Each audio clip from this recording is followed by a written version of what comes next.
Dunki movie ಶುರುವಾಗುತ್ತೆ England ನಿಂದ. ಅಲ್ಲಿ ಹೀರೋಯಿನ್ ಮನ್ನುನ ತೋರಿಸ್ತಾರೆ. ಮನ್ನುಗೆ ಒಂದು 65-70 ವರ್ಷ ವಯಸ್ಸಾಗಿದೆ. ಹಾಸ್ಪಿಟಲ್ ನಲ್ಲಿ ಯಾವ್ದೋ ವಿಚಾರಕ್ಕೆ ಟ್ರೀಟ್ಮೆಂಟ್ ತಗೊಳ್ತಿದ್ದಾರೆ. ಈಗ ಇವರು ಹಾಸ್ಪಿಟಲ್ ನಿಂದ ಎಸ್ಕೇಪ್ ಆಗ್ಬಿಟ್ಟು ತಮ್ಮ ಲಾಯರ್ ನ ಭೇಟಿ ಆಗ್ತಿದ್ದಾರೆ. ನೀನ್ ಏನ್ ಮಾಡ್ತೀಯೋ ಗೊತ್ತಿಲ್ಲ, ನನ್ಗೆ ಹೇಗಾದ್ರೂ ಮಾಡಿ ಇಂಡಿಯಾದು ವೀಸಾ ಕೊಡ್ಸು, ನಾನು ಇಂಗ್ಲೆಂಡ್ ಅಲ್ಲಿ ಇರೋಕ್ ಆಗೋದಿಲ್ಲ, ನಮ್ ದೇಶಕ್ಕೆ ವಾಪಸ್ ಹೋಗ್ಬೇಕು ಅಂತ ಹೇಳ್ತಾವ್ರೆ. ಬಟ್ ಲಾಯರ್ ಹೇಳ್ತಾರೆ, ನೀನ್ ಯಾವ ದೇಶಕ್ಕೆ ಬೇಕಾದ್ರೂ ಕೇಳಮ್ಮ, ಸಿಂಗಾಪುರ, ದುಬೈ, ಅಮೆರಿಕಾ, ಅಲ್ಲಿಗೆಲ್ಲ ಕೊಡಿಸ್ತೀನಿ, ಇಂಡಿಯಾಗ ಮಾತ್ರ ಕೊಡ್ಸೋಕ್ ಆಗೋದಿಲ್ಲ, ಇಂಡಿಯನ್ ಗೌರ್ಮೆಂಟ್ ನಿನ್ಗೆ ವೀಸಾ ಕೊಡಲ್ಲ ಅಂತ. ಮನ್ನು ಹೇಳ್ತಾರೆ, ಹಾಗಿದ್ಮೇಲೆ ನನ್ಗೆ ಇಂಡಿಯಾ ಕರ್ಕೊಂಡು ಹೋಗ್ಲಿಕ್ಕೆ ಒಬ್ರಿಗೆ ಮಾತ್ರ ಸಾಧ್ಯ, ಅವ್ರ ಹೆಸರು ಹಾರ್ಡಿ ಅಂತ. ಹಾರ್ಡಿ ಯಾರು? ಮೂವಿಯ hero Shahrukh Khan. Next scene ಅಲ್ಲಿ ನಮ್ಗೆ ಹಾರ್ಡಿನ ತೋರಿಸ್ತಾರೆ. ಇವರು ಲಟ್ಟು ಅನ್ನುವ ಒಂದು ಗ್ರಾಮದಲ್ಲಿದ್ದಾರೆ. ಲಟ್ಟು ಅಲ್ಲ, ಲಾಲ್ಟು. ಇವ್ರಿಗೆ ಕೂಡ 65-70 ವರ್ಷ ವಯಸ್ಸಾಗಿದೆ. ಈಗ ಹಾರ್ಡಿ ಅವ್ರಿಗೆ ಮನ್ನು ಅವರು ಕಾಲ್ ಮಾಡ್ತಾರೆ. ತುಂಬಾ ವರ್ಷಗಳ ನಂತರ ಕಾಲ್ ಮಾಡಿದ್ದಾರೆ. ಹಾರ್ಡಿ ಫುಲ್ ಎಮೋಷನಲ್ ಆಗ್ಬಿಡ್ತಾರೆ ಮನ್ನು ವಾಯ್ಸ್ ಕೇಳಿ. ಈಗ ಮನ್ನು ಹೇಳ್ತಾರೆ, ಗುರು ನಂಗೆ ಸಾಕಾಯ್ತು ಇಂಗ್ಲೆಂಡ್ ಅಲ್ಲಿ ಇದ್ದು ನಾನು ವಾಪಸ್ ಇಂಡಿಯಾಗೆ ಬರಬೇಕು, ಹೇಗಾದ್ರೂ ಮಾಡಿ ನನ್ನ ಕರೆಸ್ಕೋ ಅಂತ. ಮನ್ನು ಜೊತೆ ಬಲ್ಲಿ ಅಂಡ್ ಬುಗ್ಗು ಅಂತ ಮತ್ತಿಬ್ಬರು ಇಂಗ್ಲೆಂಡ್ ನಲ್ಲೇ ಇದ್ದಾರೆ. ಅವರನ್ನು ಕೂಡ ನೀನ್ ಇಂಡಿಯಾಗೆ ಕರ್ಸ್ಕೊಳ್ಬೇಕು ಅಂತ ಹೇಳ್ತಾರೆ. ಹಾರ್ಡಿ ಹೇಳ್ತಾರೆ, ವೀಸಾ ಸಿಗೋದಿಲ್ಲಪ್ಪ ನಿಮ್ಗೆ, ಒಂದ್ ಕೆಲಸ ಮಾಡಿ ನೀವು ದುಬೈಗೆ ಬನ್ನಿ 21ನೇ ತಾರೀಕು, ಅಲ್ಲಿಂದ ಹೇಗಾದ್ರೂ ಮಾಡಿ ನಾನು ಇಂಡಿಯಾಗೆ ಕರ್ಕೊಂಡು ಬರ್ತೀನಿ ಅಂತ. ಇನ್ನು ಈ ಬುಗ್ಗು ಅಂಡ್ ಬಲ್ಲಿ ಟೈಲರ್ ಕೆಲಸ, ಕ್ಲೀನರ್ ಕೆಲಸ ಇವುಗಳನ್ನ ಮಾಡ್ಕೊಂಡಿರ್ತಾರೆ. ಇಂಡಿಯಾಗ ಹೋಗುವ ಚಾನ್ಸ್ ಸಿಕ್ಕಿದೆ 21ನೇ ತಾರೀಕು, ನಾವು ದುಬೈಗೆ ಹೋಗ್ಬೇಕು ಅಂತ ಮನ್ನು ಹೇಳಿದ ತಕ್ಷಣ ಅವರೆಲ್ಲ ಕೆಲಸ ಬಿಟ್ಬಿಟ್ಟು ವಾಪಸ್ ಬಂದ್ಬಿಡ್ತಾರೆ ಇಂಡಿಯಾಗ ಹೋಗೋಣ ಅಂತ. ಈಗ 3 ಜನನು ಏರ್ಪೋರ್ಟ್ ನಲ್ಲಿ ಭೇಟಿ ಆಗ್ತಾರೆ. ದುಬೈಗೆ ಹೋಗುವ ಏರೋಪ್ಲೇನ್ ನ ಹತ್ ಕುಂತವ್ರೆ. ಅಲ್ಲಿ ಮನ್ನು ಹೇಳ್ತಾರೆ, ದುಬೈನಲ್ಲಿ ಹಾರ್ಡಿ ನಮ್ಮನ್ನ ಭೇಟಿಯಾಗಿ ಹೇಗಾದ್ರೂ ಮಾಡಿ ಇಂಡಿಯಾ ಕರ್ಕೊಂಡು ಹೋಗ್ತಾರೆ ಅಂತ. ಈಗ ಇವರೆಲ್ಲ ಇಂಗ್ಲೆಂಡ್ಗೆ ಹೇಗೆ ಬಂದ್ರು, ಇಂಡಿಯಾಗೆ ಯಾಕೆ ವಾಪಸ್ ಹೋಗ್ಬೇಕು ಅನ್ನೋದನ್ನ ನಮ್ಗೆ ಹೇಳ್ತಾರೆ ಫ್ಲಾಶ್ ಬ್ಯಾಕ್ ನ ಮುಖಾಂತರ. ಮನ್ನು, ಬುಗ್ಗು ಮತ್ತೆ ಬಲ್ಲಿ ಪಂಜಾಬ್ ನ ಲಾಲ್ಟು ಅನ್ನುವ ಒಂದು ಗ್ರಾಮದಲ್ಲಿದ್ರು. 3 ಜನದ್ದು ಬಡ ಕುಟುಂಬ, ಹೇಗಾದ್ರೂ ಮಾಡಿ ಜಾಸ್ತಿ ದುಡ್ಡು ಸಂಪಾದನೆ ಮಾಡ್ಬೇಕು ಅಂತ ಇವರ ಧ್ಯೇಯ. ಇನ್ನು ಈ ಲಾಲ್ಟು ನಲ್ಲಿ ಎಲ್ರಿಗೂ ಫಾರಿನ್ ಹೋಗುವ ಹುಚ್ಚು, ಫಾರಿನ್ ಅಲ್ಲಿ ಸಿಕ್ಕಾಪಟ್ಟೆ ದುಡ್ಡು ಮಾಡಬಹುದು ಅನ್ನುವ ಹುಚ್ಚು. ಸೊ ಇವ್ರು 3 ಜನ ಕೂಡ ನಾವು ಇಂಗ್ಲೆಂಡ್ ಗೆ ಹೋಗೋಣ ಡಿಸೈಡ್ ಮಾಡ್ತಾರೆ. ಆದ್ರೆ ಇಂಗ್ಲೆಂಡ್ ಗೆ ಹೋಗ್ಲಿಕ್ಕೆ ವೀಸಾ ಬೇಕು. ಸೊ ಪಂಜಾಬ್ ನಲ್ಲಿ ಎಷ್ಟೊಂದ್ ಜನ ನಾವು ವೀಸಾ ಕೊಡಿಸ್ತೀವಿ ಅಂತ ಬೋರ್ಡ್ ಹಾಕೊಂಡು ಆಫೀಸ್ ಮಾಡ್ಕೊಂಡು ಕೂತಿರ್ತಾರೆ. ಆ ತರದ ಒಬ್ಬ ವ್ಯಕ್ತಿ ಹತ್ರ ಇವ್ರು 3 ಜನ ಹೋಗ್ತಾರೆ. ಅವಯ್ಯ ವೀಸಾ ಸಿಗ್ಲಿಕ್ಕೆ 3 ದಾರಿಗಳನ್ನ ಹೇಳ್ತಾನೆ. ಒಂದು, ಇಂಗ್ಲೆಂಡ್ ನಲ್ಲಿ ಹೋಗಿ ದುಡ್ಡು ಇನ್ವೆಸ್ಟ್ ಮಾಡ್ಬೇಕು. 2ನೇದು 5 ಎಕರೆಗಿಂತ ಜಾಸ್ತಿ ಜಮೀನ್ ಇರ್ಬೇಕು. ಅಥವಾ 3ನೇದು ಯಾವ್ದಾದ್ರು ಡಿಗ್ರಿ ಇರ್ಬೇಕು. ಈ 3ರಲ್ಲಿ ಯಾವ್ದು ಇಲ್ಲ ಈ 3 ಜನದ ಹತ್ರ. ಸರಿ, ಹಾಗಿದ ಮೇಲೆ ಇನ್ನೂ ಒಂದಷ್ಟು ಮಾರ್ಗಗಳಿದಾವೆ. ಒಂದು, ನೀನು ಕುಸ್ತಿ ಕಲ್ತ್ಕೋ, ಕುಸ್ತಿ ಪಟ್ಟು ಅಂತ ನಿನ್ಗೆ ವೀಸಾ ಕೊಡಿಸ್ತೀನಿ. ಬಲ್ಲಿ ನನ್ನ ಹತ್ರ ಒಬ್ಳು ಹುಡುಗಿ ಇದ್ದಾಳೆ, ಅವಳು ಇಂಗ್ಲೆಂಡಿನ ಸಿಟಿಸನ್, ಅವಳ ಜೊತೆ ನೀನು ಮದುವೆ ಮಾಡಿಸ್ತೀನಿ, ಆಗ ನಿನ್ಗೆ ವೀಸಾ ಸಿಗತ್ತೆ. ಅಂಡ್ ಬುಗ್ಗು, ನೀನು ಒಂದು ಫೇಕ್ ಡಿಗ್ರಿ ಸರ್ಟಿಫಿಕೇಟ್ ತಗೊಂಡು ಇಂಗ್ಲೆಂಡ್ಗೆ ಹೋಗಿವಂತೆ. ಇದನ್ನೆಲ್ಲ ಮಾಡ್ಬೇಕು ಅಂದ್ರೆ ನನ್ಗೆ 5 ಲಕ್ಷ ದುಡ್ಡು ತಂದು ಕೊಡ್ಬೇಕು ನೀವು ಅಂತ ಹೇಳ್ತಾನೆ. ಬಟ್ ಇವ್ರ ಹತ್ರ 5 ಲಕ್ಷ ದುಡ್ಡಿಲ್ಲ. ಸರಿ, ಎಷ್ಟಾಗತ್ತಪ್ಪ ನಿಮ್ ಕೈಲಿ ಕೊಡೋಕೆ ಅಂತ ಹೇಳ್ತಾನೆ. ಇವ್ರು 3 ಜನದ ಹತ್ರನು ಸೇರಿ 1.5 ಲಕ್ಷ 2 ಲಕ್ಷ ಫಿಕ್ಸೆಡ್ ಡೆಪಾಸಿಟ್ ಅದು ಇದು ಇಟ್ಟಿರ್ತಾರೆ. ಅದನ್ನೆಲ್ಲ ಮುರಿದು ಬಿಟ್ಟು 2 ಲಕ್ಷ ಅಡ್ಜಸ್ಟ್ ಮಾಡ್ಕೊಡ್ತೀವಿ ಅಂತ ಹೇಳ್ತಾರೆ. ಸರಿ ಅಂತ ಒಪ್ಕೊಂಡು ದುಡ್ಡು ತಗೊಳ್ತಾನೆ ಆತ ಅಂದ್ರೆ ಯಾರು? ಏಜೆಂಟ್. ಅಂಡ್ 1 ವಾರದಲ್ಲಿ ನೀನು ಕುಸ್ತಿ ಕಲ್ತ್ಕೊಳ್ಳಮ್ಮ ಅಂತ ಮನ್ನುಗೆ ಹೇಳ್ತಾನೆ ಏಜೆಂಟ್. ಈಗ ಇವರಿಗೆ ಶಾರುಖ್ ಖಾನ್ ರವರ ಎಂಟ್ರಿ ಆಗುತ್ತೆ. ಅವ್ರ ಹೆಸರು ಮೂವಿನಲ್ಲಿ ಹಾರ್ಡಿ ಅಂತ. ಹಾರ್ಡಿ ಒಂದಾನೊಂದು ಕಾಲದಲ್ಲಿ ಸೈನಿಕ ಆಗಿದ್ರು. ಇವರ ಜೀವವನ್ನ ಉಳಿಸಿದ ಒಬ್ಬ ವ್ಯಕ್ತಿಯನ್ನ ಹುಡ್ಕೊಂಡು ಲಾಲ್ಟು ಊರಿಗೆ ಬಂದವ್ರೆ. ಆ ವ್ಯಕ್ತಿ ಯಾರು? ಮನ್ನು ಅವರ ಅಣ್ಣ. ಬಟ್ ಆತ ಸತ್ತೋಗ್ಬಿಟ್ಟವನೇ. ಆತ ಸತ್ತೋದ ಮೇಲೆ ಮನೆ ನಡೆಸೋದು ಬಹಳ ಕಷ್ಟ ಆಗಿದೆ. ಈ ಕಾರಣದಿಂದ ನಾನು ಫಾರಿನ್ಗೆ ಹೋಗ್ಬೇಕು, ಫಾರಿನ್ ಹೋಗಕ್ಕೆ ಕುಸ್ತಿ ಕಲಿಬೇಕು ಅಂತ ಮನ್ನು ಹಾರ್ಡಿಗೆ ಹೇಳ್ತಾರೆ. ನಿಮ್ಮ ಅಣ್ಣನ ಹುಡ್ಕೊಂಡು ಬಂದೆ, ಅವ್ರಿಗೇನು ಮಾಡೋಕ್ಕಾಗ್ಲಿಲ್ಲ, ಅವರ ಬದಲು ನಿನಗೆ ನಾನು ಸಹಾಯ ಮಾಡ್ತೀನಿ ಅಂತ ಕುಸ್ತಿನ ಹೇಳ್ಕೊಡ್ಲಿಕ್ಕೆ ಹಾರ್ಡಿ ಅವರು ಶುರು ಮಾಡ್ತಾರೆ. 1 ವಾರದಷ್ಟರಲ್ಲಿ ಕುಸ್ತಿನೂ ಕಲ್ತು ಬಿಡ್ತಾರೆ. ಸರಿ, ನೆಕ್ಸ್ಟ್ ವೀಸಾ ತಗೊಳ್ಳುವ ಸಮಯ. ಬುಗ್ಗು ಏನ್ ಮಾಡೋರೆ, ಫೇಕ್ ಡಾಕ್ಟರ್ ಡಿಗ್ರಿ ತಗೊಂಡು ವೀಸಾ ಕೊಡಪ್ಪ ಅಂತ UK ಕಾನ್ಸುಲೇಟ್ ಹತ್ರ ಹೋಗೋರೆ. ಅಲ್ಲಿ ಸಿಕ್ಕಾಕೊಂಡ್ರೆ ಫೇಕ್ ಡಿಗ್ರಿ ಒಂದು ಅಂತ. ಇನ್ನು ಬಲ್ಲಿ ಯಾವ್ದೋ ಹುಡುಗಿಯನ್ನ ಮದುವೆ ಆಗ್ಲಿಕ್ಕೆ ಅಂತ ರಿಜಿಸ್ಟರ್ ಆಫೀಸ್ಗೆ ಹೋಗಿದ್ರೆ ಅಲ್ಲಿ ಅದೇ ಹುಡುಗಿಯನ್ನ ಮದುವೆ ಆಗ್ಲಿಕ್ಕೆ ಇನ್ನೂ 6 ಜನ ಬಂದಿದ್ದಾರೆ. ಅಂದ್ರೆ ಆ ಏಜೆಂಟ್ ದುಡ್ಡು ತಗೊಂಡು ಎಲ್ಲರಿಗೂ ಮೋಸ ಮಾಡಿದಾನೆ. ಸೊ ಕಳ್ಳನ ಮಗ ಅವನನ್ನ ಹುಡ್ಕೋಣ ಅಂತ ಏಜೆಂಟ್ ಆಫೀಸ್ಗೆ ಹೋಗ್ತಾರೆ 3 ಜನನು. ಆದ್ರೆ ಏಜೆಂಟ್ ದುಡ್ಡು ತಗೊಂಡು ಅಲ್ಲಿಂದ ಎಸ್ಕೇಪ್ ಆಗ್ಬಿಟ್ಟವನೆ. ಆಕಾಶ ಕಳಿಸಿ ತಲೆ ಮೇಲೆ ಬಿತ್ತು ಅಂತ ಇವರೆಲ್ಲ ಟೆನ್ಷನ್ ಮಾಡ್ಕೊಂಡಿರ್ತಾರೆ. ಅಷ್ಟರಲ್ಲಿ ಹಾರ್ಡಿ ಒಂದು ಐಡಿಯಾ ಕೊಡ್ತಾರೆ. ನಾವು ನಿಯತ್ತಾಗಿ ಹೋಗೋಣ ಇಂಗ್ಲೆಂಡ್ಗೆ. IELTS ಅಂತ ಒಂದು ಇಂಗ್ಲಿಷ್ ಎಕ್ಸಾಮ್ ಇದೆ, ಅದನ್ನ ಪಾಸ್ ಆದ್ರೆ ಅವರು ವೀಸಾ ಕೊಡ್ತಾರೆ. ನಾವು ಅದನ್ನ ಪಾಸ್ ಮಾಡೋಣ ಅಂತ IELTS ಗೆ ಪ್ರಿಪೇರ್ ಆಗ್ಲಿಕ್ಕೆ ಶುರು ಮಾಡ್ತಾರೆ. ಈಗ ಇಂಗ್ಲಿಷ್ ಹೇಳ್ಕೊಡೋದು ಗುಲಾಟಿ ಸರ್ ಅಂತ.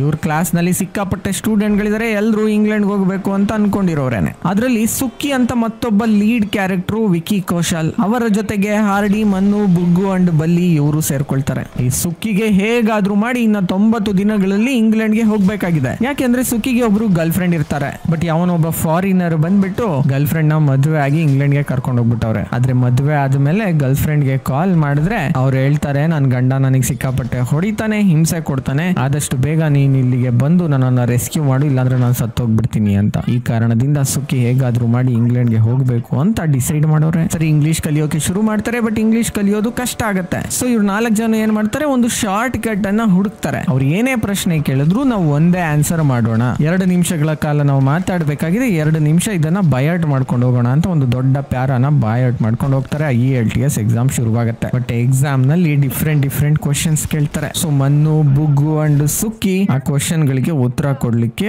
ಆಗೋದಿಲ್ಲ. ಆದ್ರೆ ಬುಲ್ಲಿ ಏನ್ ಮಾಡ್ತಾರೆ, ಇಂಪ್ರೊವೈಸ್ ಮಾಡ್ಕೊಂಡು ಆ ಪ್ಯಾರಾ ಇದೆಯಲ್ಲ, ಆ ಪ್ಯಾರಾನ ಬಯಾಟ್ ಮಾಡ್ಕೊಂಡು ಹೋಗಿರ್ತಾರಲ್ಲ, ಅದನ್ನೇ ಇಂಟರ್ವ್ಯೂವರ್ ಮುಂದೆ ಹೇಳ್ಬಿಡ್ತಾರೆ. ಸೊ 4 ಜನಗಳಲ್ಲಿ ಬುಲ್ಲಿ ಮಾತ್ರ ಸೆಲೆಕ್ಟ್ ಆಗ್ಬಿಡ್ತಾರೆ. ಸೊ ಬಲ್ಲಿಗೆ ಸ್ಟೂಡೆಂಟ್ ವೀಸಾ ಸಿಗುತ್ತೆ, ಅವರು ಇಂಗ್ಲೆಂಡ್ಗೆ ಹೋಗೋದು ಡಿಸೈಡ್ ಆಗುತ್ತೆ. ಮಿಕ್ಕ 3 ಬೇಜಾರಾಗತ್ತೆ. ಆದ್ರೆ ಸುಕ್ಕಿಗೆ ಅತಿ ಡಿಸಪಾಯಿಂಟ್ ಆಗತ್ತೆ. ನನ್ ಗರ್ಲ್ ಫ್ರೆಂಡ್ ಕತೆ ಏನು ಅಂತ ಭಯ ಆಗತ್ತೆ. ಬಟ್ ಬಲ್ಲಿ ಅಲ್ಲಿಗೆ ಹೋಗ್ತಿದಾನಲ್ಲ, ಅಲ್ಲಿ ಹೋಗಿ ಗರ್ಲ್ ಫ್ರೆಂಡ್ ನ ಬಗ್ಗೆ ವಿಚಾರ ಮಾಡ್ತಾನೆ ಅಂತ ಹಾರ್ಡಿ ಐಡಿಯಾ ಕೊಡ್ತಾರೆ. ಸರಿ, ಬಲ್ಲಿ ಈಗ ಇಂಗ್ಲೆಂಡ್ಗೆ ಹೋಗೋರೆ. ಬಟ್ ಸ್ಯಾಡ್ ನ್ಯೂಸ್ ಏನಪ್ಪಾ ಅಂದ್ರೆ, ಸುಕ್ಕಿ IELTS ಎಕ್ಸಾಮ್ ನಲ್ಲಿ ಫೇಲ್ ಆಗಿರುವ ವಿಚಾರ ಅವರ ಗರ್ಲ್ ಫ್ರೆಂಡ್ಗೆ ಗೊತ್ತಾಗಿದೆ. ಸುಕ್ಕಿ ಇಲ್ಲಿಗೆ ಬರಲ್ಲ ಅಂತ ಬೇಜಾರ್ ಮಾಡ್ಕೊಂಡು ಅವ್ರ ಆತ್ಮಹತ್ಯೆ ಮಾಡ್ಕೊಂಡ್ಬಿಟ್ಟವ್ರೆ. ಸುಕ್ಕಿಗೂ ಈ ವಿಚಾರ ಗೊತ್ತಾಗುತ್ತೆ, ನನ್ನ ಗರ್ಲ್ ಫ್ರೆಂಡ್ ನನ್ನಿಂದಾನೆ ಸತ್ಲು ಅಂತ ಹೇಳಿ ಇವ್ರು ಕೂಡ ಬೆಂಕಿ ಇಟ್ಕೊಂಡು ಸತ್ತೋಗ್ಬಿಡ್ತಾರೆ. ಇನ್ನ ಮಿಕ್ಕವರೆಲ್ಲ ಫುಲ್ ಡಿಸಪಾಯಿಂಟ್ ಆಗ್ತಾರೆ. ಇಂಗ್ಲೆಂಡ್ ನವರು ನಿಯತ್ತಾಗಿ ನಮ್ಮನ್ನು ಕರೆಸ್ಕೊಂಡ್ಲಿಲ್ಲ ಅಂದ್ರೆ ನಾವು ಇಂಡೈರೆಕ್ಟ್ ಆಗಿ ಹೋಗೋಣ, ಡಂಕಿ ಮಾರ್ಕೊಂಡು ಇಂಗ್ಲೆಂಡ್ಗೆ ಹೋಗೋಣ ಅಂತ ಡಿಸೈಡ್ ಮಾಡ್ತಾರೆ. ಬೇಸಿಕಲಿ ಡಂಕಿ ಅಂದ್ರೆ ಇಲ್ಲಿಗಲ್ ಆಗಿ ಇಂಗ್ಲೆಂಡ್ಗೆ ನುಗ್ಗೋದು, ಡಾಂಕಿ ವೇ ಅಂತಾರೆ ಇಂಗ್ಲಿಷ್ ನಲ್ಲಿ. ಸೊ ಬೇಸಿಕಲಿ ಇಂಡಿಯಾ ಬಾರ್ಡರ್ ನಿಂದ ಪಾಕಿಸ್ತಾನಕ್ಕೆ ಹೋಗೋದು, ಪಾಕಿಸ್ತಾನದ ಮುಖಾಂತರ ಆಫ್ಘಾನಿಸ್ತಾನಕ್ಕೆ ಹೋಗೋದು, ಅಲ್ಲಿಂದ ಇರಾನ್ಗೆ ಹೋಗೋದು, ಇರಾನ್ ನಿಂದ ಟರ್ಕಿಯಿಂದ ಸಮುದ್ರ ಮಾರ್ಗದ ಮೂಲಕ ಇಂಗ್ಲೆಂಡ್ಗೆ ನುಗ್ಗೋದು. ಇದು ಡಂಕಿ ಮಾರ್ಗ. ಬಟ್ ಈ ಮಾರ್ಗವಾಗಿ ಹೋಗೋದು ಅಷ್ಟು ಸುಲಭವಾ? No way. ಇಂಡಿಯಾ ಬಾರ್ಡರ್ಗೆ ಹೋಗಿ ಪಾಕಿಸ್ತಾನಕ್ಕೆ ನುಗ್ಲಿಕ್ಕೆ ಟ್ರೈ ಮಾಡಿದಾಗ ಅಲ್ಲೊಂದು ವಾಚ್ ಟವರ್ ಇರುತ್ತೆ. ವಾಚ್ ಟವರ್ ಅವರು ನೋಡಿದ್ರೆ ಅವ್ರನ್ನೆಲ್ಲ ಶೂಟ್ ಮಾಡಿ ಸಾಯಿಸ್ತಾರೆ. ಬೈ ದ ವೇ, ಬಾರ್ಡರ್ ನ ತಲುಪಿಸೋಕೆ, ಆ ಕಡೆ ಪಾಕಿಸ್ತಾನದಲ್ಲಿ ರಿಸೀವ್ ಮಾಡ್ಕೊಳ್ಳೋಕೆ, ಆಫ್ಘಾನಿಸ್ತಾನದ ಮೂಲಕ ಕಳಿಸೋಕೆ ಎಲ್ಲದಕ್ಕೂ ಒಬ್ಬೊಬ್ಬ ಏಜೆಂಟ್ ಇದ್ದಾನೆ. ಈಗ ಪಾಕಿಸ್ತಾನಕ್ಕೆ ನುಗ್ಗಿಸುವ ಏಜೆಂಟ್ ಹೇಳ್ತಾನೆ, ವಾಚ್ ಟವರ್ ಇದೆ, ತುಂಬಾ ಡೇಂಜರಸ್, ನಾವು ವಾಪಸ್ ಹೋಗ್ಬೇಕು ಅಂತ. ದುಡ್ಡೆಲ್ಲ ಕೊಟ್ಬಿಟ್ಟಿದೀವಿ, ಈಗ ನಾವು ವಾಪಸ್ ಹೋಗಲ್ಲ ಅಂತ ಹೇಳಿ ಹಾಡಿ ಏನ್ ಮಾಡ್ತಾರೆ, ಒಂದು ಪೈಪ್ ತಗೊಂಡು ನೀರಿನ ಒಳಗೇನೆ ನಾವು ಹೋಗೋಣ, ಪೈಪ್ ನ ಮುಖಾಂತರ ಉಸಿರಾಡೋಣ ಅಂತ ನೀರಿನ ಕೆಳಗಿಂದ ಹೋಗ್ಲಿಕ್ಕೆ ಶುರು ಮಾಡ್ತಾರೆ. ಬಟ್ ವಾಚ್ ಟವರ್ ಅನ್ನು ನೋಡ್ಬಿಟ್ಟು ಇವ್ರ ಕಡೆ ಶೂಟ್ ಮಾಡ್ಲಿಕ್ಕೆ ಶುರು ಮಾಡ್ತಾನೆ. ಹೇಗೋ ಅಲ್ಲಿಂದ ಎಸ್ಕೇಪ್ ಆಗಿ ಬೆಳಗ್ಗೆ ಅಷ್ಟರಲ್ಲಿ ದಡ ಸೇರ್ಕೊಳ್ತಾರೆ. ಬಟ್ ನೀರೊಳಗಡೆ ತುಂಬಾ ಹೊತ್ತಿದ್ರಿಂದ ಇವ್ರ ಕೈ ಕಾಲೆಲ್ಲ ಮೆತ್ತಗಾಗ್ಬಿಟ್ಟೈತೆ. ಸರಿ, ಪಾಕಿಸ್ತಾನದಲ್ಲಿ ಒಬ್ಬ ಏಜೆಂಟ್ ಬಂದು ಇವರನ್ನೆಲ್ಲ ಕರ್ಕೊಂಡು ಇನ್ನೊಂದಷ್ಟು ದಿನ ಟ್ರಾವೆಲ್ ಮಾಡ್ತಾ ಪಾಕಿಸ್ತಾನದಿಂದ ಆಫ್ಘಾನಿಸ್ತಾನದಿಂದ ಇರಾನ್ಗೆ ಕರ್ಕೊಂಡು ಹೋಗಿ ಬಿಡ್ತಾನೆ. ಇರಾನ್ ನ ಇವರು ದಾಟಿ ಟರ್ಕಿಗೆ ಹೋಗ್ಬೇಕಾದ್ರೆ ಇರಾನಿಯನ್ ಸೋಲ್ಜರ್ಸ್ ಇವರನ್ನ ಹಿಡ್ಕೊಂಡ್ಬಿಡ್ತಾರೆ. ಈಗ ಇರಾನ್ ಬಾರ್ಡರ್ ಕ್ರಾಸ್ ಮಾಡ್ಲಿಕ್ಕೆ ಹೋದವರಲ್ಲಿ 3 ಜನನ ಸಾಯಿಸಾಕ್ಬಿಡ್ತಾರೆ ಇರಾನಿಯನ್ ಸೋಲ್ಜರ್ಸ್. ಉಳ್ಕೊಂಡವರು ನಮ್ಮ ಮನ್ನು, ಬಗ್ಗು ಅಂಡ್ ಹಾರ್ಡಿ. ಇವರು 3 ಜನನ ಬಂಧನ ಮಾಡಿ ಒಂದು ಟೆಂಟ್ ಗೆ ಕರ್ಕೊಂಡು ಹೋಗ್ತಾರೆ. ಅಲ್ಲಿ ಮನ್ನು ಮೇಲೆ ಅತ್ಯಾಚಾರ ಮಾಡ್ಲಿಕ್ಕೆ ಒಬ್ಬ ಇರಾನಿಯನ್ ಸೋಲ್ಜರ್ಸ್ ನೋಡ್ತಿದ್ದಾನೆ. ಆಗ ಸಿಕ್ಕಿದ್ದೆ ಚಾನ್ಸ್ ಅಂತ ಹಾರ್ಡಿ ಆ ಸೋಲ್ಜರ್ಸ್ ಗಳಿಗೆಲ್ಲ ಹೊಡೆದು ಇರಾನಿಯನ್ ಬಾರ್ಡರ್ ನ ಕ್ರಾಸ್ ಮಾಡ್ಬಿಡ್ತಾರೆ ಇವರಿಬ್ರು ಜೊತೆ. ನಂತರ ಕಷ್ಟಪಟ್ಟು ಟರ್ಕಿಗೆ ಹೋಗ್ತಾರೆ. ಟರ್ಕಿ ಬಾರ್ಡರ್ ನಿಂದ ಇಂಗ್ಲೆಂಡ್ಗೆ ಒಂದು ಕಂಟೈನರ್ ನಲ್ಲಿ ಹೋಗ್ತಾರೆ. ಆ ಕಂಟೈನರ್ ಒಳಗಡೆ ಇವ್ರ ತರನೇ ಎಷ್ಟೊಂದು ಜನಗಳಿದ್ದಾರೆ. ಒಂದು ಬಾತ್ರೂಮ್ ಸಹ ಇಲ್ಲ. ಒಂದು ಡಬ್ಬದಲ್ಲಿ ಎಲ್ಲರೂ ಅದೇ ಕಂಟೈನರ್ ನ ಒಳಗಡೆ ನಂಬರ್ 2 ಮಾಡ್ತಾರೆ. ಸಿಕ್ಕಾಪಟ್ಟೆ ಸ್ಮೆಲ್ ಇದೆ. ಅದನ್ನೆಲ್ಲ ಸಹಿಸ್ಕೊಂಡು ಹೇಗೋ ಬಾರ್ಡರ್ ನ ಕ್ರಾಸ್ ಮಾಡ್ತಾರೆ. ಇನ್ನು ಇಂಗ್ಲೆಂಡ್ ನ ಒಳಗಡೆ ಹೋಗ್ಬೇಕು. ಒಳಗಡೆ ಅಷ್ಟು ಸುಲಭ ಅಲ್ಲ ಎಂಟ್ರಿ ಸಿಗೋದು. ಸೊ ಇವರೆಲ್ಲ ಟ್ರಂಕ್ ಒಳಗಡೆ ಒಬ್ರು ಔತ್ಕೊಂತಾರೆ, ಕಾರ್ನ ಸೀಟ್ ಒಳಗಡೆ ಒಬ್ರು ಔತ್ಕೊಂತಾರೆ, ಡಿಕ್ಕಿನಲ್ಲಿ ಒಬ್ರು ಕೂತ್ಕೊಳ್ತಾರೆ. ಹೀಗೆ ಔತ್ಕೊಂಡು ಇಂಗ್ಲೆಂಡ್ ಒಳಗಡೆ ಹೇಗೋ ಹೋಗ್ಬಿಡ್ತಾರೆ ಕಷ್ಟಪಟ್ಕೊಂಡು. ಫೈನಲಿ ಇಂಗ್ಲೆಂಡಿಗೆ ಬಂದ್ವಿ ಅಂತ ಖುಷಿ ಆಗತ್ತೆ. ಅಂಡ್ ಅಲ್ಲಿ ಎಲ್ಲರೂ ಸೇರ್ಕೊಂಡು ಬಲ್ಲಿಯನ್ನ ಹುಡ್ಕೋಣ ಅಂತ, ಇಷ್ಟೊತ್ತಿಗೆ ಶ್ರೀಮಂತನಾಗಿರ್ತಾನೆ, ಅವನ ಆಶ್ರಯವನ್ನ ನಾವು ಪಡೆಯೋಣ ಅಂತ ಬಲ್ಲಿನ ಹುಡುಕ್ಲಿಕ್ಕೆ ಶುರು ಮಾಡ್ತಾರೆ. ಬಲ್ಲಿ ಕಡೆಗೂ ಸಿಗ್ತಾರೆ. ಬಟ್ ಬಲ್ಲಿ ಶ್ರೀಮಂತ ಆಗಿಲ್ಲ. ಅಲ್ಲಿನ ಸ್ಟ್ರೀಟ್ ಗಳಲ್ಲಿ ಮೈಗೆಲ್ಲ ಪೇಂಟ್ ಬಳ್ಕೊಂಡು ಸ್ಟ್ರೀಟ್ ಆರ್ಟಿಸ್ಟ್ ಆಗಿ ಜನಗಳು ಹಾಕುವ ದುಡ್ಡಿನಿಂದ ಜೀವನ ಸಾಗಿಸ್ತಿದ್ದಾರೆ. ಅವರನ್ನ ನೋಡಿ ಇವ್ರಿಗೆಲ್ಲ ಬೇಜಾರಾಗುತ್ತೆ, ಇದೇನಪ್ಪ ಇಂಗ್ಲೆಂಡ್ ನಲ್ಲೂ ಈ ಪರಿಸ್ಥಿತಿ ಇದೆ ಅಂತ. ಏನಿವೆ ಬಲ್ಲಿ ಇವರೆಲ್ಲರನ್ನ ಕರ್ಕೊಂಡು ತಮ್ಮ ಮನೆಗೆ ಹೋಗ್ತಾರೆ. ಅದು ಮನೇನೂ ಅಲ್ಲ, ಒಂದು ಹಾಸ್ಟೆಲ್ ತರ ಇರುತ್ತೆ. ಒಂದೇ ರೂಮ್ ನಲ್ಲಿ 10-15 ಜನ ಶೇರ್ ಮಾಡ್ಕೊಂಡಿದ್ದಾರೆ. ಎಲ್ರು ಇವ್ರ ತರನೇ ಇಲ್ಲಿಗಲ್ ಆಗಿ ಇಂಗ್ಲೆಂಡ್ ಗೆ ಬಂದವರು. ಇವ್ರು ಯಾರ ಹತ್ರನು ವೀಸಾ ಪಾಸ್ಪೋರ್ಟ್ ಏನೂ ಇಲ್ಲ. ಪೊಲೀಸ್ನವ್ರ ಕೈಗೆ ಸಿಕ್ಕ ಹಾಕೊಂಡ್ರೆ ವಾಪಸ್ ಓಡಿಸ್ತಾರೆ. ಈಗ ಇವ್ರು 3 ಜನಕ್ಕೂ ಮತ್ತೆ ಡಿಸಪಾಯಿಂಟ್ ಆಗುತ್ತೆ. ಅಲ್ಲಪ್ಪ, ನೀನ್ ಫೋಟೋಗಳನ್ನ ನೋಡಿದ್ವಿ, ಹೊಸ ಮನೆ ತಗೊಂಡೆ, ಹೊಸ ಕಾರ್ ತಗೊಂಡೆ ಅಂತ ಏನೇನೋ ಹಾಕಿದ್ದೆ, ಬಂದ್ 6 ತಿಂಗಳಲ್ಲೇ ಇಷ್ಟೊಂದು ಶ್ರೀಮಂತ ಆಗ್ಬಿಟ್ಟ ಅಂತ ಆಸೆಗೆ ನಾವು ಕಷ್ಟ ಬಿಟ್ಟು ಇಲ್ಲಿಗೆ ಬಂದ್ವಿ, ಇನ್ ನೋಡಿದ್ರೆ ಇಂಥ ಪರಿಸ್ಥಿತಿನಲ್ಲಿ ಇದೆಯಾ ಅಂತ ಹೇಳ್ತಾರೆ. ಅಂಡ್ ಇನ್ನಂತವ್ರಿಂದ ಎಷ್ಟೊಂದ್ ಜನ ಮೋಟಿವೇಟ್ ಆಗ್ತಾರೆ. ಅವ್ರದ್ದೆಲ್ಲ ಗತಿ ಏನು ಅಂತಲೂ ಕೇಳ್ತಾರೆ. ಬಲ್ಲಿ ಹೇಳ್ತಾನೆ, ನಾನು ಇಲ್ಲಿಗೆ ಬಂದ ಮೇಲೆ ನಾನು ಮೋಸ ಮಾಡಿ ಇಲ್ಲಿಗೆ ಬಂದಿದ್ದೀನಿ ಅಂತ ಇಂಗ್ಲೆಂಡ್ ಅವ್ರಿಗೆ ಗೊತ್ತಾಯ್ತು. ಅವ್ರ ಕೈಗೆ ಸಿಕ್ಕಾಕೊಂಡ್ರೆ ನನ್ನ ವಾಪಸ್ ಇಂಡಿಯಾಗೆ ಓಡಿಸ್ತಾರೆ. ಆ ಕಾರಣದಿಂದ ನಾನು ಈ ತರ ಜೀವನವನ್ನ ಸಾಗಿಸ್ತಿದ್ದೀನಿ. ಹೆಂಗೋ ಡೈಲಿ 20 ರೂಪಾಯಿ, I mean 20 euros ಭಿಕ್ಷೆ ಸಿಗತ್ತೆ. ಅದರಲ್ಲಿ 100 euros ನಾನ್ ತಗೊಳ್ತೀನಿ, €500 ಇಂಡಿಯಾಗೆ ವಾಪಸ್ ಕಳಿಸಿನಿ. ಅಲ್ಲಿ ಅಪ್ಪ ಅಮ್ಮ ಊಟ ಮಾಡ್ಕೊಂಡಿದ್ದಾರೆ. ಅವ್ರಿಗೆ ನನ್ನ ಕಷ್ಟವನ್ನ ಯಾಕೆ ಹೇಳ್ಕೊಳ್ಳಿ, ಅವರನ್ನ ಯಾಕೆ ಮಾನಸಿಕ ಒತ್ತಡಕ್ಕೆ ತಳ್ಳಿ ಅಂತ ಆನ್ಸರ್ ಮಾಡ್ತಾರೆ. ಎನಿವೆ ಇಂಗ್ಲೆಂಡಿಗೆ ಬಂದ್ಬಿಟ್ಟಿದೀವಿ, ಹೇಗೋ ಜೀವನ ಸಾಕ್ಸೋಣ ಅಂತ ಇವ್ರು 4 ಜನನು ಡಿಸೈಡ್ ಮಾಡ್ತಾರೆ ಈಗ. ಬಟ್ ಅಲ್ಲಿರೋದು ಸುಲಭ ಅಲ್ಲ. ಇಲ್ಲಿಗಲ್ ಇಮಿಗ್ರೆಂಟ್ಸ್ ಹಿಂದೆ ಪೊಲೀಸ್ನವ್ರು ಬಿದ್ದಾರೆ. ಇವ್ರುಗಳು ಬ್ಯಾಂಕ್ ಅಕೌಂಟ್ ತೆಗಿಯೋಕ್ಕಾಗೋದಿಲ್ಲ, ಹಾಸ್ಪಿಟಲ್ ನಲ್ಲಿ ಇವ್ರಿಗೆ ಟ್ರೀಟ್ಮೆಂಟ್ ಸಿಗೋದಿಲ್ಲ, ಯಾವುದೇ ಕೆಲ್ಸಕ್ಕೆ ಸೇರ್ಕೊಳ್ಳೋಕ್ ಆಗೋದಿಲ್ಲ. ಈ ಕಾರಣದಿಂದ ಹೇಗಾದ್ರೂ ಮಾಡಿ ಇಲ್ಲಿನ ಸಿಟಿಸನ್ಶಿಪ್ ತಗೊಳ್ಬೇಕು ಅಂತ ಇವರೆಲ್ಲ ಡಿಸೈಡ್ ಮಾಡ್ತಾರೆ. ಹೋಗಿ ಇಂಗ್ಲೆಂಡ್ ನಲ್ಲಿರುವ ಒಬ್ಬ ಲಾಯರ್ ಅನ್ನ ಭೇಟಿ ಆಗ್ತಾರೆ. ಲಾಯರ್ ಹೇಳ್ತಾರೆ, ನಿಮ್ಗೆ ಇಲ್ಲಿನ ಸಿಟಿಸನ್ಶಿಪ್ ಸಿಗಬೇಕು ಅಂದ್ರೆ 3 ದಾರಿಗಳಿದಾವೆ. ಮೊದಲನೇದು £1 ಮಿಲಿಯನ್ ಅನ್ನ ನೀವಿಲ್ಲಿ ಇನ್ವೆಸ್ಟ್ ಮಾಡಬೇಕು, ಬಟ್ ದುಡ್ಡಿಲ್ಲ. ಎರಡನೆಯದು, ಇಂಡಿಯಾದಲ್ಲಿ ನನ್ನ ವಿರುದ್ಧ ಪಿತೂರಿ ನಡೆದಿದೆ, ಇಂಡಿಯನ್ ಗವರ್ಮೆಂಟ್ ನನ್ನ ವಿರುದ್ಧ ಪ್ರಾಸಿಕ್ಯೂಟ್ ಮಾಡ್ತಿದೆ, ನನಗೆ ಹಿಂಸೆ ಕೊಡ್ತಿದೆ ಅಂತ ಕೋರ್ಟ್ ನ ಮುಖಾಂತರ ಅಫಿಡವಿಟ್ ಕೊಡಬೇಕು, ಆಗ ಅಸೈಲಂ ಕೊಡ್ತಾರೆ. ಬಟ್ ಹಾರ್ಡಿ ಸೈನಿಕ, ಪಾರ್ಸಲಿ ನನ್ಗೆ ಯಾವುದೇ ಹಿಂಸೆ ಇಲ್ಲ, ನನಗೆ ದೇಶದ ಮೇಲೆ ಭಕ್ತಿ ಇದೆ, ನಾನು ಹಿಂಗೆಲ್ಲ ಸುಳ್ಳು ಹೇಳಲ್ಲ. 3ನೇ ವಿಧ ಏನು ಅಂತ ಕೇಳ್ತಾರೆ. 3ನೇ ವಿಧ ಏನು ಅಂದ್ರೆ, ನಿಮ್ಮ ಗ್ಯಾಂಗ್ ನಲ್ಲಿರುವ ಹುಡುಗಿ ಇಂಗ್ಲೆಂಡ್ ನಲ್ಲಿರುವ ಒಬ್ಬ ವ್ಯಕ್ತಿಯನ್ನ ಮದುವೆ ಆಗಬೇಕು, ಆಗ ಆಕೆಗೆ ಇಂಗ್ಲೆಂಡ್ ಸಿಟಿಸನ್ಶಿಪ್ ಸಿಗತ್ತೆ. 2 ವರ್ಷದ ನಂತರ ಆಕೆ ಡಿವೋರ್ಸ್ ಕೊಟ್ಟು ಮತ್ತೊಬ್ಬ ಇಂಡಿಯನ್ ಮದುವೆ ಆದ್ರೆ ಅವನಿಗೂ ಸಿಗತ್ತೆ ಸಿಟಿಸನ್ಶಿಪ್. ಬಟ್ ಆ ವ್ಯಕ್ತಿಗೆ £5,000 ಏನೋ ದುಡ್ಡು ಕೊಡಬೇಕು. ಆ ದುಡ್ಡನ್ನ ಕೊಡೋಣ, ಮನ್ನುನಾಥನ್ ಜೊತೆ ಮದುವೆ ಮಾಡಿಸೋಣ ಅಂತ ಲಾಯರ್ ಹೇಳ್ತಾರೆ. ಬಟ್ ಹಾರ್ಡಿಗೆ ಮನ್ನು ಮೇಲೆ ಪ್ರೀತಿ, ಮದುವೆ ಮಾಡಿಸ್ಲಿಕ್ಕೆ ಇಷ್ಟ ಇಲ್ಲ. ಆದ್ರೂ ಸಹ ಸಿಟಿಸನ್ಶಿಪ್ ಸಿಗುವ ಆಸೆಗೋಸ್ಕರ ಮದುವೆಗೆ ಒಪ್ಪಿಗೆ ಕೊಡ್ತಾರೆ. ಬೈದವೆ ಮದುವೆ ಹೆಸರಿಗೆ ಮಾತ್ರ ಜೊತೆಲೇನ್ ಇರಬೇಕಾಗಿಲ್ಲ. ಸರಿ, ಇವರಿಬ್ಬರ ಮದುವೆ ಆಗತ್ತೆ. ಇವರಿಬ್ರು ಮದುವೆ ಆಗೋದು ಇಂಗ್ಲೆಂಡ್ ನ ಚರ್ಚಿನಲ್ಲಿ. ಮದುವೆ ಆದ ನಂತರ you may kiss the bride ಅಂತ ಹೇಳ್ತಾರೆ. ಬಟ್ ಮನ್ನು ಮುತ್ತು ಕೊಡೋಕೆ ರೆಡಿ ಇಲ್ಲ. ಮುತ್ತು ಕೊಡ್ಲಿಲ್ಲ ಅಂದ್ರೆ ಮದುವೆ ಆಗೋದಿಲ್ಲ. ಈ ಕಾರಣದಿಂದ ಇಂಗ್ಲೆಂಡ್ ಪ್ರಜೆ ಬಲವಂತವಾಗಿ ಮುತ್ತು ಕೊಡೋಕ್ ಬರ್ತಾನೆ. ಮನ್ನು ಕಪಾಳಕ್ಕೆ ಹೊಡೆದ್ಬಿಡ್ತಾಳೆ. ನನ್ಗೆ ಹೊಡಿತ್ಯಾ ಅಂತ ವಾಪಸ್ ಮನ್ನುಗೆ ಹೊಡಿಯೋಕ್ ಬರ್ತಾನಂತ. ಅವಾಗ ಹಾಡಿದ್ದವನು ನಮ್ಮ ಹುಡುಗಿಗೆ ಹೊಡಿತ್ಯಾ ಅಂತ ಜೋರ್ ಗಲಾಟಿ ಶುರು ಮಾಡ್ಬಿಡ್ತಾರೆ. ಈ ಗಲಾಟಿಯಿಂದ ಚರ್ಚ್ ನವ್ರು ಏನ್ ಮಾಡ್ತಾರೆ, ಪೊಲೀಸರನ್ನ ಕರೆಸ್ತಾರೆ. ಎಲ್ಲರನ್ನ ಅರೆಸ್ಟ್ ಮಾಡ್ಲಾಗತ್ತೆ. ಪೊಲೀಸ್ನವ್ರು ನಿಮ್ ಪಾಸ್ಪೋರ್ಟ್ ಕೊಡಿ, ವೀಸಾ ಕೊಡಿ ಅಂತ ಕೇಳ್ತಾರೆ. ಯಾರ ಹತ್ರನೂ ಯಾವ್ದು ಇಲ್ಲ. ಸೊ ಎಲ್ಲರನ್ನ ಕೋರ್ಟ್ ನ ಮುಂದೆ ಪ್ರೊಡ್ಯೂಸ್ ಮಾಡ್ಲಾಗತ್ತೆ. ಲಾಯರ್ ಹೇಳ್ತಾರೆ, ಕೋರ್ಟ್ ನಲ್ಲಿ ಈಗಲೂ ನಿಮ್ಗೊಂದು ಚಾನ್ಸ್ ಇದೆ. ಸಿಟಿಸನ್ಶಿಪ್ ಬೇಕು ಅಂದ್ರೆ ಇಂಡಿಯಾದವ್ರು ನಮ್ಮನ್ನು ಪ್ರಾಸಿಕ್ಯೂಟ್ ಮಾಡ್ತಾರೆ, ಆ ಕಾರಣದಿಂದ ಇಲ್ಲಿಗೆ ತಪ್ಪಿಸ್ಕೊಂಡು ಬಂದ್ವಿ ಅಂತ ಹೇಳಿ ಅವರು ಅಸೈಲಂ ಕೊಡ್ತಾರೆ. ಇಲ್ಲ ಅಂದ್ರೆ ಇಂಡಿಯಾಗೆ ನಿಮ್ಮನ್ನೆಲ್ಲ ಡಿಪೋರ್ಟ್ ಮಾಡ್ಬಿಡ್ತಾರೆ ಅಂತ. ಬಟ್ ಹಾರ್ಡಿ ಸುಳ್ಳು ಹೇಳೋಕೆ ತಯಾರಿಲ್ಲ. ಮಿಕ್ಕ 3 ಜನ ಸುಳ್ಳು ಹೇಳ್ಬಿಡ್ತಾರೆ, ಬಾರ್ಸೆಲಿ ನಮ್ಮ ವಿರುದ್ಧ ಪಿತೂರಿ ನಡೆಸಿದೆ ಅಂತ. ಅವ್ರು 3 ಜನಕ್ಕೆ ಸಿಟಿಸನ್ಶಿಪ್ ಸಿಗತ್ತೆ, ಹಾರ್ಡಿಗೆ ಸಿಗೋದಿಲ್ಲ. ಹಾರ್ಡಿಯನ್ನ ಭಾರತಕ್ಕೆ ಡಿಪೋರ್ಟ್ ಮಾಡ್ತಾರೆ. ಮನ್ನು ಅಂಡ್ ಹಾರ್ಡಿಯ ಲವ್ ಸ್ಟೋರಿ ಅಲ್ಲಿಗೆ ಸ್ಟಾಪ್ ಆಗುತ್ತೆ. ಬಟ್ ಬುಗ್ಗು ಅಂಡ್ ಮನ್ನುಗೆ ಇಂಗ್ಲೆಂಡ್ ನ ಸಿಟಿಸನ್ಶಿಪ್ ಸಿಗತ್ತೆ. ಇದಿಷ್ಟು ಇವರ ಫ್ಲಾಶ್ ಬ್ಯಾಕ್. ಈಗ ಏರೋಪ್ಲೇನ್ ನಲ್ಲಿ ಇವರು 3 ಜನ ಇದನ್ನೆಲ್ಲ ನೆನ್ಸ್ಕೊಂಡಿದ್ದಾರೆ. ದುಬೈನಲ್ಲಿ ಲ್ಯಾಂಡ್ ಆಗ್ತಾರೆ. ಹಾರ್ಡಿ ಜೊತೆ ಮೀಟ್ ಆಗ್ತಾರೆ. ಎಲ್ರು ಉಭಯ ಕುಶಲೋಪರಿ ಮಾಡ್ತಾರೆ. ಮನ್ನು ನೋಡಿ ಫುಲ್ ಖುಷಿ ಆಗ್ತಾರೆ ಹಾರ್ಡಿ. ಸರಿ, ಇವ್ರು 3 ಜನ ಹೇಳ್ತಾರೆ, ಇಂಗ್ಲೆಂಡ್ಗೆ ನಾವಿನ್ನ ವಾಪಸ್ ಹೋಗ್ಲಿಕ್ಕೆ ಸಾಧ್ಯ ಇಲ್ಲ, ಇಂಡಿಯಾಗೆ ನಾವು ಹೋಗ್ಲೇಬೇಕು ಅಂತ. ಹಾರ್ಡಿ ಹೇಳ್ತಾರೆ, ನಾವೀಗ ಡಂಕಿ ಅಂತೂ ಮಾಡ್ಲಿಕ್ಕೆ ಸಾಧ್ಯ ಇಲ್ಲ.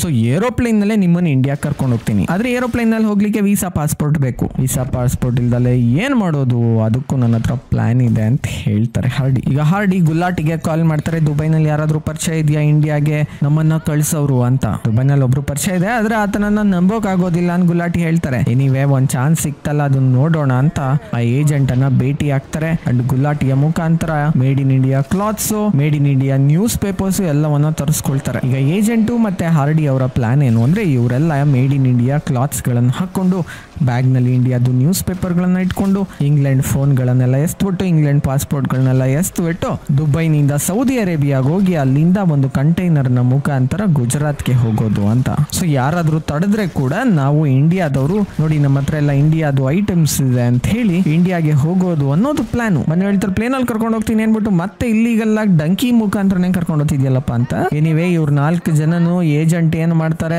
ಒಂದು ಕಂಟೈನರ್ ನ ಒಳಗೆ ಹಾಕ್ತಾರೆ. ಅಂಡ್ 2 ವಾರಕ್ಕೆ ಆಗುವಷ್ಟು ಫುಡ್ ಅನ್ನು ಆ ಕಂಟೈನರ್ ನ ಒಳಗಡೆ ಇಡ್ತಾನೆ ಏಜೆಂಟ್. ಇವರೆಲ್ಲ ಒಳಗೆ ಹತ್ತುತ್ತಿರೋ ಫೋಟೋಗಳನ್ನು ತಗೊಳ್ತಾನೆ. 2 ವಾರಕ್ಕೆ ಆಗುವಷ್ಟು ಯಾಕಪ್ಪ ಫುಡ್, 2 ದಿನ ಸಾಕ್ತಾನೆ ಇಲ್ಲಿಂದ ಇಂಡಿಯಾಗೆ ಹೋಗೋಕೆ ಅಂತ ಇವರೆಲ್ಲ ಕೇಳ್ತವ್ರೆ. ಆಗ ಏಜೆಂಟ್ ಕಂಟೈನರ್ ನ ಲಾಕ್ ಮಾಡ್ತಾ ಹೇಳ್ತಾನೆ, 2 ದಿನ ಅಲ್ಲಪ್ಪ 2 ವಾರ ಬೇಕು ನೀವು ಇಂಗ್ಲೆಂಡ್ಗೆ ವಾಪಸ್ ಹೋಗ್ಲಿಕ್ಕೆ, ಹೊರಡಿ ಇಲ್ಲಿಂದ ಅಂತ ಹೇಳಿ ಕಂಟೈನರ್ ನ ಲಾಕ್ ಮಾಡ್ತಾರೆ. ಒಳಗಡೆ ಇರೋರೆಲ್ಲ ಬಡ್ಕೊಂತಾರೆ, ನಾವು ಇಂಗ್ಲೆಂಡ್ ಎಲ್ಲ ಹೋಗ್ಬೇಕಾಗಿರೋದು ಇಂಡಿಯಾಗೆ ಅಂತ. ಬಟ್ ಇವ್ರು ಎಷ್ಟು ಬಡ್ಕೊಂಡ್ರು ಬಾಕ್ಲನ್ನು ತೆಗಿಯೋದೇ ಇಲ್ಲ. ಆಗ ನಮ್ಗೆ ಗೊತ್ತಾಗುತ್ತೆ ಈ ಏಜೆಂಟ್ ಮೋಸಗಾರ ಅಂತ. ಸೌದಿ ಅಥಾರಿಟೀಸ್ಗೆ ತಾನು ಹಿಡ್ಕೊಂಡಿರುವ ಫೋಟೋಗಳನ್ನೆಲ್ಲ ಕಳಿಸ್ಬಿಟ್ಟು ಇಲ್ಲಿಂದ ಇಲ್ಲೀಗಲ್ ಆಗಿ ಇಂಗ್ಲೆಂಡ್ಗೆ ಒಂದಷ್ಟು ಜನ ಹೋಗ್ತಿದ್ದಾರೆ, ಅವ್ರನ್ನೆಲ್ಲ ಹಿಡ್ಕೊಳ್ಳಿ, ಅವ್ರನ್ನ ಹಿಡ್ಕೊಟ್ಟಿದ್ದಕ್ಕೆ ನನಗೆ ಪ್ರೈಸ್ ಕೊಡಿ ಅಂತ ಸೌದಿ ಅಥಾರಿಟೀಸ್ಗೆ ಮೆಸೇಜ್ ಮಾಡ್ಬಿಟ್ಟು ಅವನ ಏಜೆಂಟ್. ಪೊಲೀಸ್ನವ್ರು ಬರ್ತಾರೆ, ಇವರನ್ನೆಲ್ಲ ಅರೆಸ್ಟ್ ಮಾಡ್ತಾರೆ. ಇಂಗ್ಲೆಂಡ್ಗೆ ಹೋಗ್ಬೇಕಾ ನೀವು ಅಂತ ಅವಾಜ್ ಹಾಕ್ತಾರೆ. ಬಟ್ ಆಡಿ ಹೇಳ್ತಾರೆ, ನೋ ನೋ ನೋ ಇಲ್ಲ, ನಾವು ಇಂಡಿಯಾಗೆ ಹೋಗ್ತಿದೀವಿ ಅಂತ. ನನ್ನೇನ್ ಕತ್ತೆ ಅನ್ಕೊಂಡಿದೀರಾ?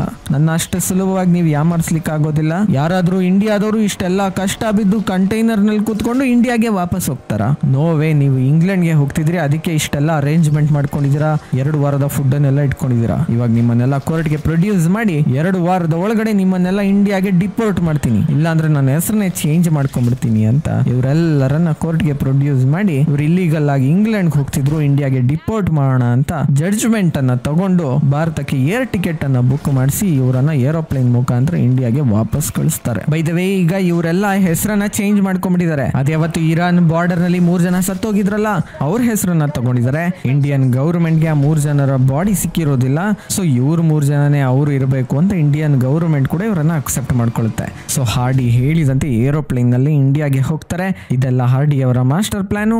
ಆ ದುಬೈದು ಏಜೆಂಟ್ ನ ನಂಬಕ್ಕಾಗೋದಿಲ್ಲ, ಆತ ಏನ್ ಬೇಕಾದ್ರೂ ಮಾಡ್ಬೋದು ಅಂತ ಪರ್ಫೆಕ್ಟ್ ಆಗಿ ಸ್ಕೆಚ್ ಹಾಕಿ ಪ್ಲಾನ್ ಮಾಡಿರ್ತಾರೆ. ಈಗ ಎಲ್ಲರೂ ಇಂಡಿಯಾಗೆ ಬಂದ್ರು, ತಮ್ಮ ಫ್ಯಾಮಿಲಿಯನ್ನೆಲ್ಲ ಭೇಟಿಯಾಗಿ ಫುಲ್ ಖುಷಿ ಆದ್ರು. ಬಟ್ ಇಷ್ಟು ವರ್ಷ ಆದ್ರೂ ಮನ್ನು ಕೂಡ ಯಾರನ್ನು ಮದುವೆ ಆಗಿಲ್ಲ, ಹಾರ್ಡಿ ಕೂಡ ಯಾರನ್ನು ಮದುವೆ ಆಗಿಲ್ಲ, ಒಬ್ರನ್ನೊಬ್ರು ಈಗಲೂ ಪ್ರೀತಿಸ್ತಿದ್ದಾರೆ. ಫೈನಲಿ ಮನ್ನುನ ಪ್ರಪೋಸ್ ಮಾಡೋಣ ಅಂತ ಹಾರ್ಡಿ ಉಂಗ್ರ ತೆಗಿತಾರೆ. ಅಷ್ಟರಲ್ಲಿ ಮನ್ನು ಸತ್ತೇ ಹೋಗ್ಬಿಡ್ತಾರೆ. ಬೇಸಿಕಲಿ ಮನ್ನುಗೆ ಲ್ಯುಕೇಮಿಯಾ ಕಾಯಿಲೆ ಇರುತ್ತೆ. ನಾನು ಸಾಯೋ ಅಷ್ಟ್ರಲ್ಲಿ ವಾಪಸ್ ಇಂಡಿಯಾಗೆ ಹೋಗ್ಬೇಕು ಅಂತ ಅವರು ಇಷ್ಟು ಕಷ್ಟ ಬಿದ್ದು ಇಂಡಿಯಾಗೆ ಬಂದಿರ್ತಾರೆ. ಈ ವಿಚಾರ ಹಾರ್ಡಿಗೆ ಗೊತ್ತಾಗುತ್ತೆ, ಅವರು ಬಹಳ ದುಃಖ ಪಡ್ತಾರೆ. ಬಟ್ ಸಾಯೋಕೆ ಮುಂಚೆ ಆಕೆನ ಇಂಡಿಯಾ ಕರ್ಕೊಂಡ್ ಬಂದಲ್ಲ ಅಂತ ಒಂದು ಸ್ಯಾಟಿಸ್ಫ್ಯಾಕ್ಷನ್ ಇದೆ. ಅಲ್ಲಿಗೆ ಮೂವಿ ಎಂಡ್ ಆಗುತ್ತೆ. ಪೋಸ್ಟ್ ಕ್ರೆಡಿಟ್ ಸೀನ್ ನಲ್ಲಿ ಪ್ರತಿ ವರ್ಷ ಎಷ್ಟೊಂದ್ ಜನ ಹೀಗೆ ಇಲ್ಲೀಗಲ್ ಆಗಿ ಬೇರೆ ದೇಶಗಳಿಗೆ ಹೋಗ್ಲಿಕ್ಕೆ ಟ್ರೈ ಮಾಡ್ತಾರೆ. ಇದು ನಿಜವಾಗ್ಲೂ ಸೇಫ್ ಅಲ್ಲ. ಎಷ್ಟೊಂದ್ ಜನ ಮಾರ್ಗ ಮಧ್ಯದಲ್ಲೇ ಸಾಯ್ತಾರೆ, ಊಟ ತಿಂಡಿ ಇಲ್ದಲ್ಲೇ ಸಾಯ್ತಾರೆ, ಸೋಲ್ಜರ್ಸ್ ಕೈಲಿ ಸಿಕ್ಕಾಕೊಂಡು ಸಾಯ್ತಾರೆ, ಕೈ ಕಾಲು ಮುರ್ಕೊಂಡು ಸಾಯ್ತಾರೆ. ಇದು ಬಹಳ ಡೇಂಜರಸ್. ಈ ವೇನ ನೀವು ಯಾರು ಅಕ್ಸೆಪ್ಟ್ ಮಾಡಬೇಡಿ, ಇದನ್ನ ಯಾರು ಟ್ರೈ ಮಾಡಬೇಡಿ ಅಂತ ಒಂದು ಮೆಸೇಜ್ ಅನ್ನ ಕೊಡ್ತಾರೆ. ಅಂಡ್ ಈ ರೀತಿ ಸತ್ತಿರುವ ಎಷ್ಟೊಂದ್ ಜನಗಳ ಫೋಟೋಗಳನ್ನು ತೋರಿಸ್ತಾರೆ. ಅಂಡ್ ಅಕಸ್ಮಾತ್ ಡಂಕಿ ಸಕ್ಸಸ್ಫುಲ್ ಆಗಿ ಬೇರೆ ದೇಶಕ್ಕೆ ಹೋದ್ರೂ ಅಲ್ಲಿ ಪೊಲೀಸ್ನವ್ರು ಇವರನ್ನೆಲ್ಲ ಬಿಡೋದಿಲ್ಲ, ಅಲ್ಲಿ ಯಾವ್ದು ಕೆಲಸ ಸಿಗೋದಿಲ್ಲ, ಜೀವನ ಬಹಳ ಕಷ್ಟ ಆಗತ್ತೆ ಅಂತಲೂ ಹೇಳ್ತಾರೆ. ಅಲ್ಲಿಗೆ ಮೂವಿ ಎಂಡ್ ಆಗುತ್ತೆ. Thank you so much watching. Take care, bye. Jai Hind, Jai Karnataka.